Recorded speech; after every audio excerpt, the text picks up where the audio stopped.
Hello guys, today I will be showing you how to enable battery percentage in status bar. If you find this video helpful, please do like and subscribe. So let's start. In order for you to enable battery percentage in status bar, the first thing you should do here is you have to go to your phone settings. You can swipe down and tap the gear icon. Scroll down here and look for the battery option.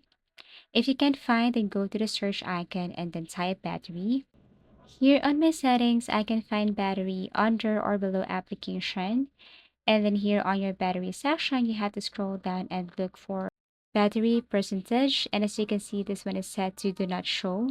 So I'm going to click this one. And then I have options here.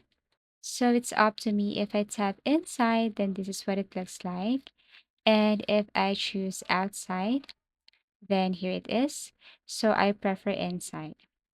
Now that's it. You can now exit your phone settings and you will see that your battery percentage is now enabled in the status bar. Now there are tons of advantages of showing battery percentage. One, precise battery monitoring, better power management, more professional use, and helpful for older batteries. So it gives you more control, more clarity, and less guessing about your battery life. Thank you for watching and see you again in our next video tutorials.